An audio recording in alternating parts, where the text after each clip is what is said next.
नमस्कार. मी भाऊ तोरसेकर. तुम्ही बघत आहात प्रतिपक्ष. मित्रांनो, गेले 3 दिवस जरा बाहेर कार्यक्रमासाठी गेलो, त्यामुळे काही करता आलं नाही. आज 4 तारीखला परत एकदा व्हिडिओ बनवायला घेतलाय आणि 3 दिवसाचा जो अनुभव आहे तो आधी सांगावा असं वाटतो.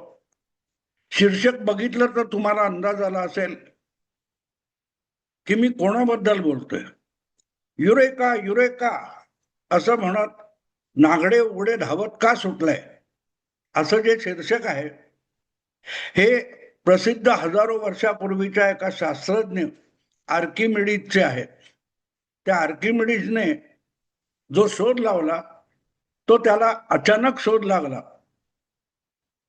तो आंघोळीसाठी आपल्या न्हाणीघरात गेलेला होता आणि तिथे जो मोठा टब असतो त्या टब मध्ये जे पाणी होतं तिथे तो रोज आंघोळ करत होता. पण एक दिवस अचानक न्हाणीघरात जाऊन तो त्या टब मध्ये उतरला किंवा त्याने उडी मारली जे काय आहे, आणि त्याने उडी मारल्यानंतर आम्हाला जो अनुभव येतो तसंच त्या टबातलं पाणी अचानक बाहेर पडलं, फेकलं गेलं, टबाच्या बाहेर फेकलं गेलं आणि त्यात तो गटांगळ्या खात होता. पण ते करता करता डोक्यात विचार चालू असल्यामुळे त्याच्या लक्षात एक गोष्ट आली, एक निसर्ग नियम लक्षात आला की जर पाण्यामध्ये एखादी वस्तू टाकली तर तिच्या वजना इतक्या आकाराचं पाणी तिथून बाहेर फेकलं जातं, दूर सारलं जातं. आणि त्याने एक महान सिद्धांत त्याच्या लक्षात आला आणि तो लक्षात आल्यानंतर तो इतका उत्साहित आणि उत्तेजित झाला होता की आपण निर्वस्त्र आहोत, आपण नागडे उघडे आहोत याचंही त्याला भान राहिलं नाही. आणि तो तसाच्या तसा नग्नावस्थेमध्ये, विवस्त्रावस्थेमध्ये आपला सिद्धांत जगाला सांगण्यासाठी, इतरांना सांगण्यासाठी धावत सुटला.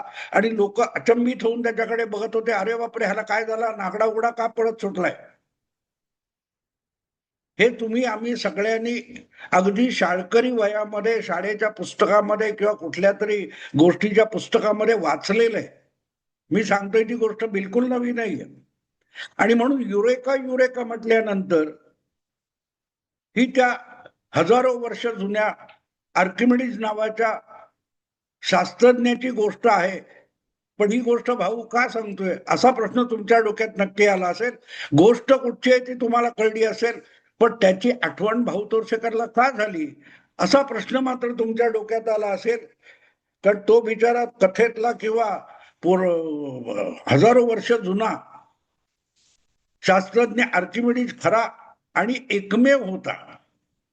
असा कुठल्या शास्त्रज्ञाने वेड्यासारखं रस्त्यात नागडं उघडं धावताना जगाने बघितलं नव्हतं. पण असे शेकड्यांनी लोक रस्त्यावर युरेका युरेका युरेका असं म्हणत नागडे उघडे धावत सुटले. तर तुम्हाला काय वाटेल. मी गेले 3 दिवस हा अनुभव घेतोय आणि ते रस्त्यावर नागडे उघडे धावत नाहीयेत, तर जागोजागी ओरडून युरेका युरेका युरेका अशा स्टाईल मध्ये आपला एक नवीन शोध जेव्हा जगाला सांगतायत. आणि तेवढं सांगून थांबत नाही तर एकमेकाला कॅमेऱ्यावर टिपून सांगतायत की बघा मी नागडा होऊन ओरडतोय युरेका युरेका.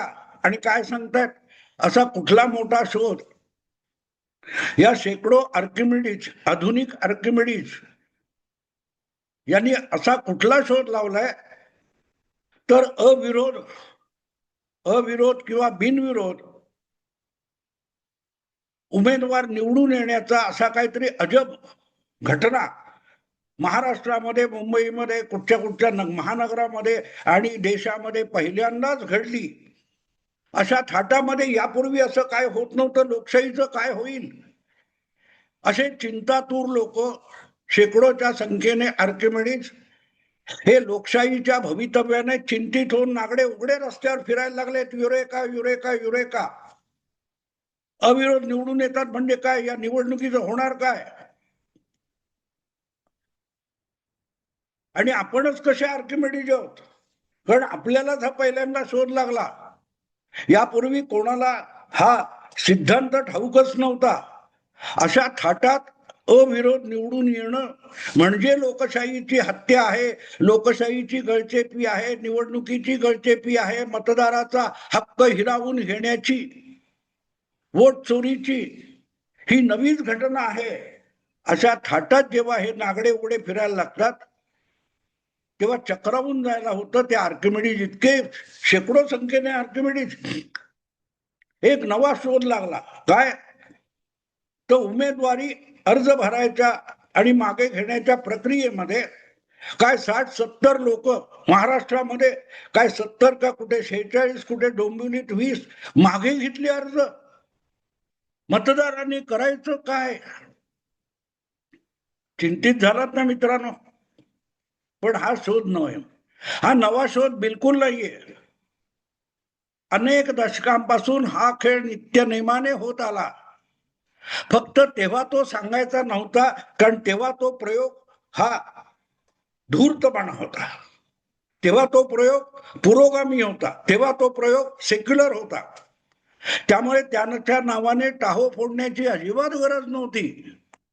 त्यामुळे कपडे वगैरे नाही, त्याच्यावर आणखीन 10 कपडे चढवून ही कशी चतुराई आहे याची अगदी रिसर्च पेपर वाचले जात होते. भाजपचं सरकार असताना, भाजप सत्तेत असताना असं काय घडलं? युरेका युरेका, भाजप सत्तेत आले आणि बघा लोकशाहीची, मतदाराची कशी गळचेपी होते. जरा जा मित्रांनो, प्रत्येकाकडे आता स्मार्टफोन आहे. त्या स्मार्टफोनवर गुगलवर जा आणि सर्च करा 2018 मध्ये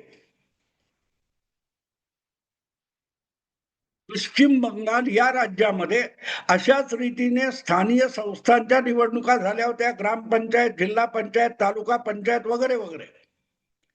त्याच्यामध्ये किती संख्येने अविरोध लोक, बिनविरोध लोक निवडून आले होते जरा शोध घ्या. 34% लोक बिहारच्या त्या निवडणुकीमध्ये 2018च्या बिनविरोध निवडून आले होते. आणि तेव्हा युरेका युरेका म्हणायची वेळ सुप्रीम कोर्टावर आली होती.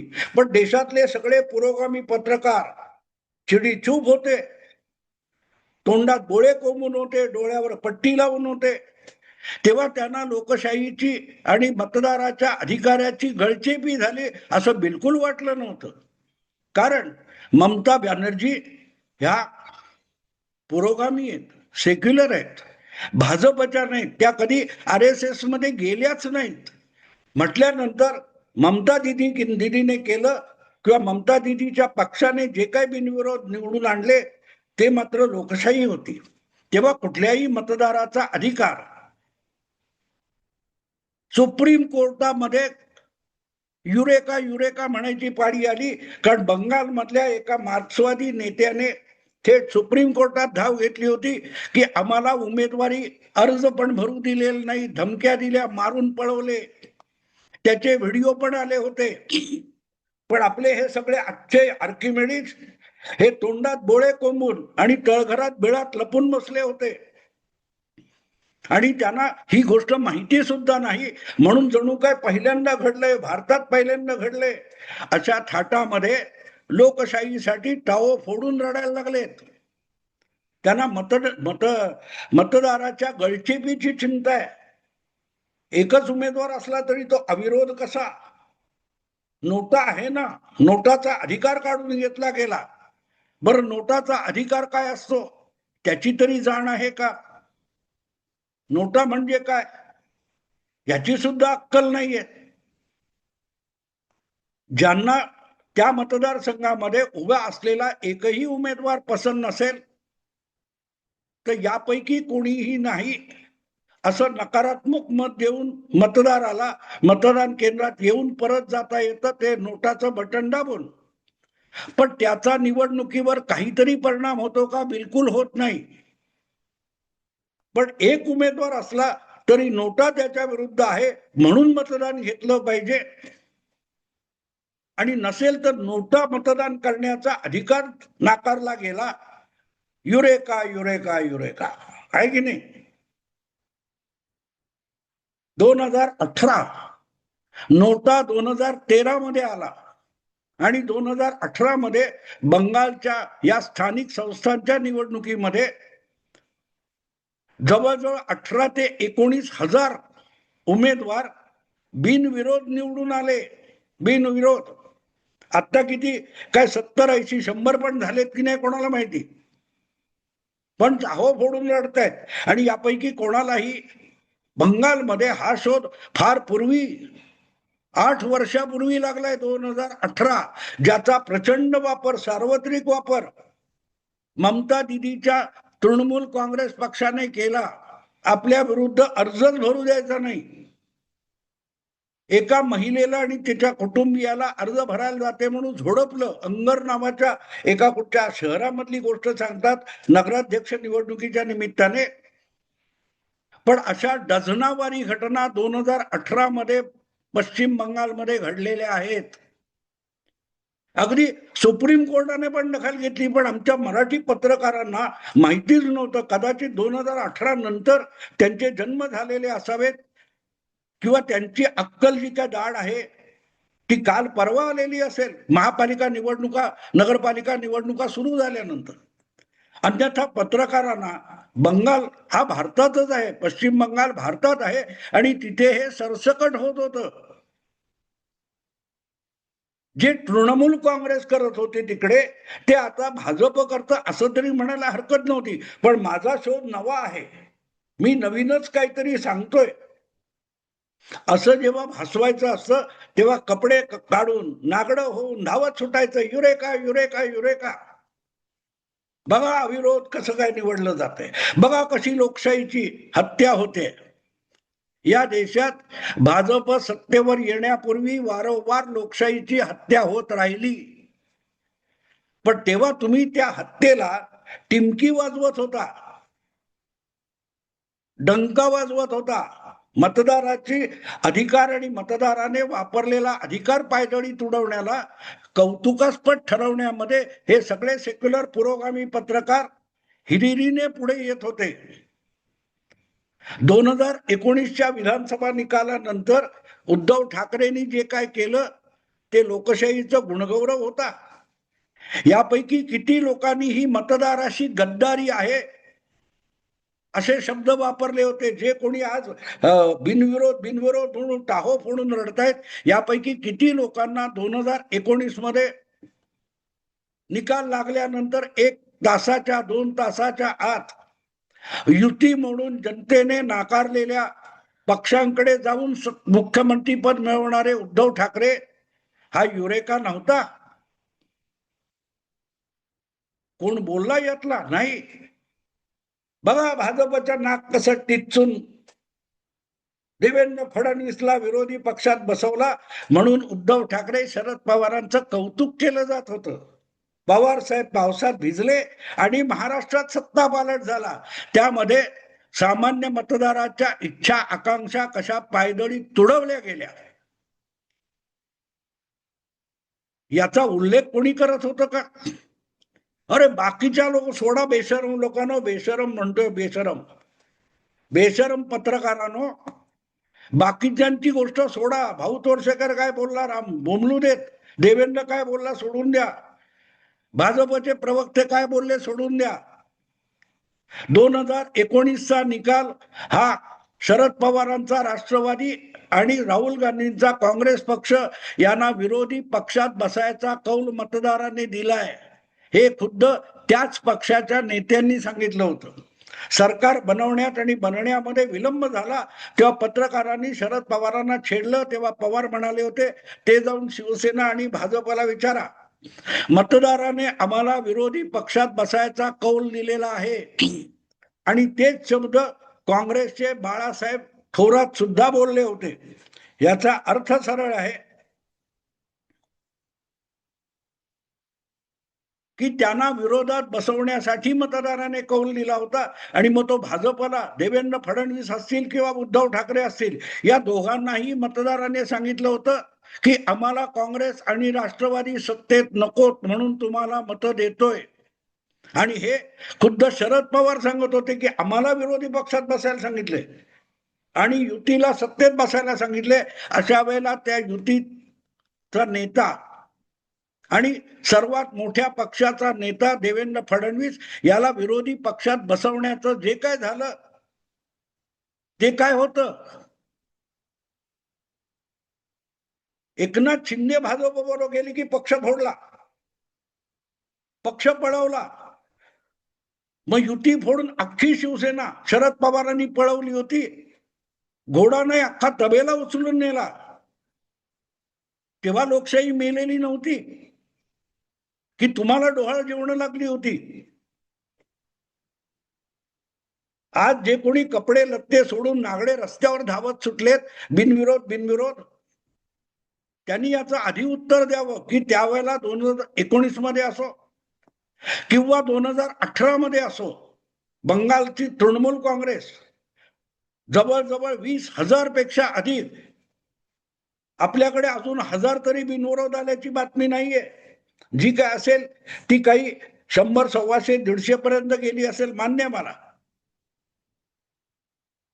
आणि सुप्रीम कोर्टाने आम्ही चकित झालोय, थक्क झालोय, अवाक झालोय, अशा ताशेरे मारलेले जरा गुगल करा, मिळेल तुम्हाला. पण म्हणतात ना, निर्लज्ज सदा सुखी. आपल्याकडचे सगळे विश्लेषक श्रोते कोण असतील ते अत्यंत बेशरम इतके झालेले आहेत निर्लज्ज की त्या निर्लज्जपणा करण्यात ते सुखी असतात. म्हणून युरेका युरेका अविरोध झाला कसा? नोटाचा अधिकार काय? आणि नोटाचा जो नियम आहे, जो सुप्रीम कोर्टाच्या एका निकालानंतर नाकारण्याचा मतदाराचा अधिकार इन्क्लूड करण्यात आला, त्यामध्ये साफ म्हटलेलं आहे की नोटाचा परिणाम निकालावर होऊ शकत नाही. म्हणजे समजा एखाद्या ठिकाणी नोटाला मिळालेली मतं ही सर्वाधिक मतं मिळालेल्या उमेदवारापेक्षाही अधिक असतील तर नोटापेक्षा कमी मिळालेला सर्वाधिक मतं मिळवणारा उमेदवार निवडून आला असं जाहीर केलं जाईल. याचा अर्थ काय होतो? आज बिनविरोध ज्यांची निवड झालेली आहे, ती बिनविरोध निवड ज्यांची झालेली आहे त्यांच्यासाठी नोटा हा पर्याय ठेवून मतदान घेतलं आणि त्यामध्ये अगदी नोटाला अधिक मतं मिळाली तरीही तोच जिंकला म्हणून जाहीर करता येईल, कारण मतं मागणारा तो एकच उमेदवार होता. 500 मतं त्या उमेदवाराला मिळाली आणि साडे काय ते 500 मतं 600 मतं नोटा या बटनावर दाबली गेली तरीही तोच जिंकला असं जाहीर करता येईल आणि करावं लागेल. हा नियम आहे नोटाचा. त्या नोटाचं काय करायचं? बेअक्कलपणाचे हे प्रश्न असतात. म्हणजे औपचारिक करा, जिंकून तोच येणार आहे, पण तरी आम्हाला तो नको आहे हे सांगणं आम्हाला दाखवायचंय म्हणून अख्खी प्रक्रिया करा. हा जो हट्ट आहे ना, त्यालाच कपडे वगैरे सोडून नग्नावस्थेत धावत सुटणं, युरेका युरेका, हा बेशरमपणा तुमच्या नजरेस आणून देणं आवश्यक होतं. म्हणून बोललो. आवडलं लाईक करा, शेअर करा आणि प्रतिपक्षाला सबस्क्राईब करा. नमस्कार.